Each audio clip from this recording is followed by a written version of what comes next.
ਜਾਗਦੇ ਹੋ ਕਿ ਸੁੱਤੇ ਹੋ? ਜੇ ਜਾਗਦੇ ਹੋ ਤਾਂ ਤੁਹਾਡੇ ਲਈ ਪੀਪੀਐਸਸੀ ਨੇ ਬਹੁਤ ਵਧੀਆ ਨੋਟੀਫਿਕੇਸ਼ਨ ਆਊਟ ਕਰ ਦਿੱਤਾ ਹੈ। ਪੂਰੀ ਜਾਣਕਾਰੀ ਲੈ ਕੇ ਮੈਂ ਤੁਹਾਡੇ ਤੱਕ ਹਾਜ਼ਰ ਹਾਂ ਮਿਡਨਾਈਟ ਨੂੰ। ਦੋਸਤੋ, ਜਿੰਨੇ ਵੀ ਸ਼ੁਭਚਿੰਤਕ ਇੰਤਜ਼ਾਰ ਕਰ ਰਹੇ ਸੀ ਭਰਤੀਆਂ ਨੂੰ ਲੈ ਕੇ, ਔਰ ਤੁਹਾਨੂੰ ਬਾਰ-ਬਾਰ ਮੈਂ ਸੁਚੇਤ ਕਰ ਰਿਹਾ ਕਿ ਭਰਤੀਆਂ ਦਾ ਸੀਜ਼ਨ ਸ਼ੁਰੂ ਹੈ। ਜਿਹੜੇ ਅਗਲੇ ਸਾਡੇ ਲਈ 7-8 ਮਹੀਨੇ ਨੇ, ਜੋ ਪਿਛਲੇ ਲੰਮੇ ਸਮੇਂ ਦੀ ਸਾਡੀ ਤਪਿਸ਼ ਹੈ, ਤਪਨ ਹੈ, ਮਿਹਨਤ ਹੈ, ਆਖਿਰ ਉਹਦਾ ਹੁਣ ਟਾਈਮ ਆ ਗਿਆ ਹੈ ਉਹਨੂੰ ਰਿਜ਼ਲਟ 'ਚ ਕਨਵਰਟ ਕਰਨ ਦਾ। ਦੋਸਤੋ, ਬੜੇ ਵੱਡੇ ਨੋਟੀਫਿਕੇਸ਼ਨ ਦੀ ਜਾਣਕਾਰੀ ਲੈ ਕੇ ਮੈਂ ਤੁਹਾਡੇ ਵਿੱਚ ਹਾਜ਼ਰ ਹਾਂ।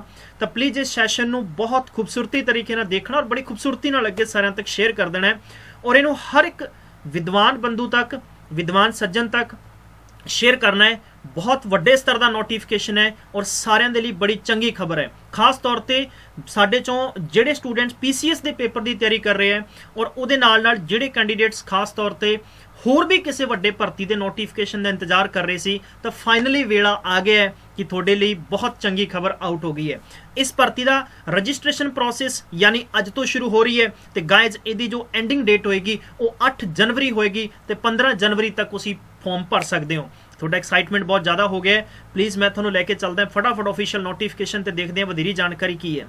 ਗਾਇਜ਼, ਪੀਪੀਐਸਸੀ ਨੇ ਫਾਈਨਲੀ ਸਾਨੂੰ ਵੱਡੀ ਜਾਣਕਾਰੀ ਦਿੱਤੀ ਹੈ ਕਿ ਨੈਬ ਤਹਿਸੀਲਦਾਰ ਦੀਆਂ 78 ਪੋਸਟਾਂ ਆਊਟ ਕਰ ਦਿੱਤੀਆਂ ਹੈ ਡਿਪਾਰਟਮੈਂਟ ਆਫ ਰੈਵਨਿਊ ਡਿਪਾਰਟਮੈਂਟ ਦੇ ਵਿੱਚ।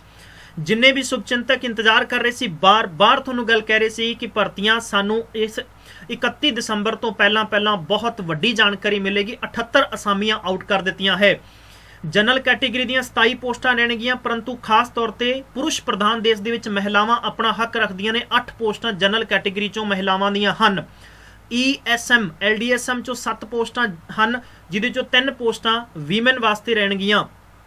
ਗੱਲ ਕਰਦੇ ਹਾਂ ਫਰੀडम फाइटर ਚੋਂ 1 ਪੋਸਟ ਹੈ, 1 ਵੀਮਨ ਵਾਸਤੇ ਹੈ।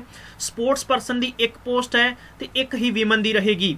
ਹੁਣ ਗੱਲ ਕਰਦੇ ਹਾਂ PWD ਦੀਆਂ 4 ਪੋਸਟਾਂ ਨੇ, ਜਿਨ੍ਹਾਂ ਚੋਂ 1 ਪੋਸਟ ਵੀਮਨ ਦੀ ਰਹੇਗੀ। ਸ਼ਡਿਊਲ ਕਾਸਟ ਅਦਰ ਦੀ 8 ਪੋਸਟਾਂ, 3 ਪੋਸਟਾਂ ਵੀਮਨ ਦੀਆਂ।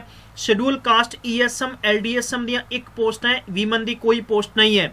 ਬਾਲਮੀਕੀ ਮਜਬੀ ਸਿੱਖ ਦੀਆਂ 7 ਪੋਸਟਾਂ, 3 ਵੀਮਨ ਦੀਆਂ ਹੈ। ਬਾਲਮੀਕੀ ਮਜਬੀ ਸਿੱਖ LDSM ਦੀਆਂ 2 ਪੋਸਟਾਂ, ਵੀਮਨ ਦੀ ਕੋਈ ਪੋਸਟ ਨਹੀਂ ਹੈ। ਬਾਲਮੀਕੀ ਮਜਬੀ ਸਿੱਖ ਸਪੋਰਟਸ ਪਰਸਨ ਦੀ 1 ਪੋਸਟ ਹੈ, ਵੀਮਨ ਦੀ ਕੋਈ ਪੋਸਟ ਨਹੀਂ ਹੈ। BC ਦੀਆਂ 9 ਪੋਸਟਾਂ ਨੇ, ਵੀਮਨ ਦੀਆਂ 3 ਪੋਸਟਾਂ ਹੈ। BC ESM LDSM ਦੀਆਂ 2 ਪੋਸਟਾਂ ਹੈ, ਔਰ EWS ਦੀਆਂ 8 ਪੋਸਟਾਂ, ਜਿਸ ਚੋਂ 1 ਵੀਮਨ ਦੀ ਪੋਸਟ ਹੈ। 78 ਪੋਸਟਾਂ ਸਾਡੇ ਲਈ ਫਾਈਨਲੀ ਦਿੱਤੀਆਂ ਗਈਆਂ ਹੈ। ਮੈਂ ਕਹਾਂਗਾ ਬਹੁਤ ਚੰਗੀ ਖਬਰ ਹੈ। ਠੀਕ ਹੈ ਜੀ, ਹੁਣ ਗੱਲ ਕਰਦੇ ਹਾਂ ਕਿ ਇਹਦੇ 'ਚ ਕੀ ਕੁਝ ਹਿਦਾਇਤਾਂ ਨੇ। ਸਭ ਤੋਂ ਵੱਡੀ ਹਿਦਾਇਤ ਰਹੇਗੀ ਕਿ ਜੋ ਸਾਡਾ ਪੇ ਸਕੇਲ ਹੈ ਉਹ ਸਾਨੂੰ ਆਲਮੋਸਟ ਯਾਨੀ 35,400 ਰੁਪਏ ਮਿਲੇਗਾ।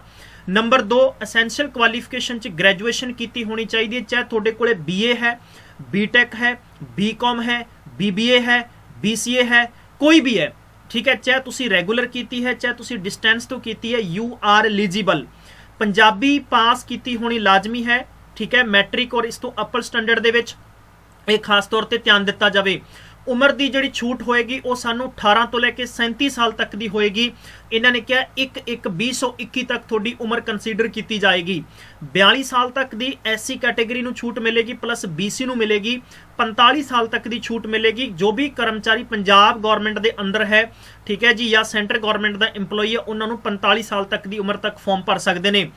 ਕੰਪੀਟੀਸ਼ਨ, ਮੈਂ ਬਾਰ-ਬਾਰ ਇਹ ਗੱਲ ਕਹਿ ਰਿਹਾ ਸੀਗਾ ਕਿ ਜਿਸ ਤਰੀਕੇ ਨਾਲ ਐਜ਼ ਅਰਲੀਅਰ ਦੀ ਵੀ ਆਪਾਂ ਗੱਲਬਾਤ ਕੀਤੀ ਸੀਗੀ ਕਿ ਤੁਹਾਡਾ ਇਹ ਪੇਪਰ ਹੈ ਸਿਮਿਲਰਲੀ ਹੋਏਗਾ ਜਿਵੇਂ ਕੋਆਪਰੇਟਿਵ ਸੁਸਾਇਟੀ ਇੰਸਪੈਕਟਰ ਹੋਇਆ ਸੀਗਾ। ਤਾਂ ਦੋਸਤੋ, ਅੱਜ ਹੀ ਇਹਦੀ ਅਸੀਂ ਆਫੀਸ਼ੀਅਲ ਯਾਨੀ ਸਪੈਸ਼ਲ ਬੈਚ ਅਨਾਉਂਸ ਕਰ ਰਹੇ ਹਾਂ, ਔਰ ਅੱਜ ਹੀ ਅਸੀਂ ਦੀ ਬੈਸਟ ਟੈਸਟ ਸੀਰੀਜ਼ ਅਨਾਉਂਸ ਕਰ ਰਹੇ ਹਾਂ, ਔਰ 101% ਗਾਰੰਟੀ ਵਾਲੀ ਟੈਸਟ ਸੀਰੀਜ਼ ਲਾਂਚ ਕਰਾਂਗੇ ਕਿ ਜੇ ਕੁਐਸਚਨ ਨਹੀਂ ਆਉਂਦੇ ਤਾਂ ਉਹਦੀ ਡਬਲ ਫੀਸ ਬੱਚਿਆਂ ਨੂੰ ਵਾਪਸ ਕਰਾਂਗੇ। ਐਡੇ ਵੱਡੇ ਪ੍ਰੋਮਿਸ ਔਰ ਐਡੇ ਵੱਡੇ ਟੈਲੈਂਟ ਮੈਂ ਕਹਾਂਗਾ ਕਿ ਸਾਡੇ ਅੰਦਰ ਜੋਸ਼ ਇਸ ਚੀਜ਼ ਨੂੰ ਲੈ ਕੇ ਕਿ ਬਹੁਤ ਬਿਹਤਰੀਨ ਤਰੀਕੇ ਦਾ ਤੁਹਾਨੂੰ ਕੰਟੈਂਟ ਅਵੇਲੇਬਲ ਕਰਾਇਆ ਜਾਏਗਾ।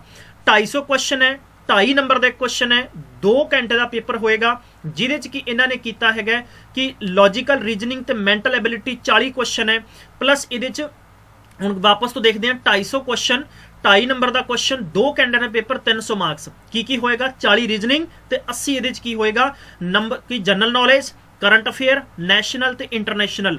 ਇਹ ਹੁਣ ਤੁਸੀਂ ਮਜ਼ਾਕ ਨਹੀਂ ਸਮਝ ਲੈਣਾ ਇਸ ਨੂੰ ਕਿ 40 ਰੀਜ਼ਨਿੰਗ ਆਸਾਨ ਆਏਗਾ। ਰੀਜ਼ਨਿੰਗ ਆਸਾਨ ਨਹੀਂ ਹੋਗਾ।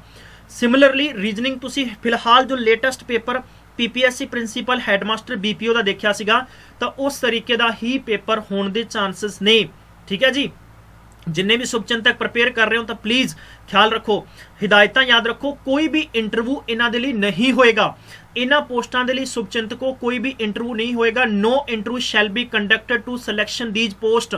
मतलब जिसने लिखती क्लीयर किया फाइनली ओह नैब बन गया, ये चीज़ क्लीयरली होएगी। इस इन्होंने एक चीज़ मैंशन की है कि याद रखना कि 45% इन्होंने घट्टो घट किया कि मार्क्स कंपीटिटिव एग्जामिनेशन, 40% जो बिलोंग SC ST होएगा तो 45% जनरल कैटेगरी के कैंडीडेट नूं घट्टो घट भी मार्क्स अटैम्प्ट लेने बहुत जरूरी है।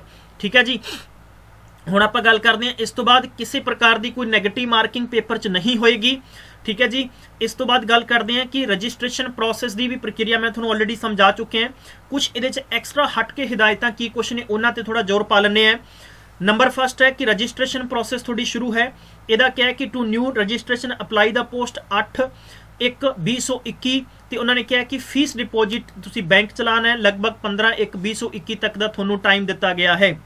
किसी भी कैंडीडेट ने कोई भी हार्ड कॉपी सेंड नहीं करनी है, सिर्फ और सिर्फ तुसी ऑनलाइन फॉर्म भर के अपने डॉक्यूमेंट्स प्रिंट करके रखने हैं।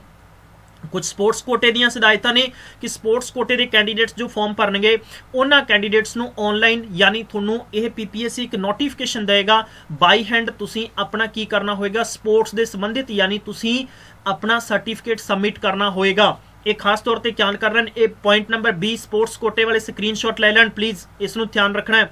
तो point number C very important है। ठीक है, याद रखना है पॉइंट नंबर D दे विच सानू साडे डॉक्यूमेंट्स तैयार रखने। Self attested certificates shall be submitted by the candidates when asked by the short notice. Short notice दिता जाएगा की होने चाहिए, 10 प्रकार के सर्टिफिकेट जरूरी ने। Birth certificate, certificate of matriculation higher secondary.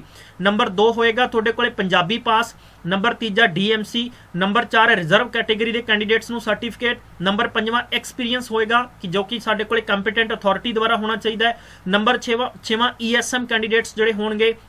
Date of enrolment, date of release यानी discharge of person of release discharge के संबंध च। 7वां नोटिफिकेशन इन्होंने क्या है कि 7वां थोड़े कोले जो डॉक्यूमेंट होना चाहिए certificate age proof, age proof के संबंध च इफ एप्लीकेबल होएगा उन्होंने लिए।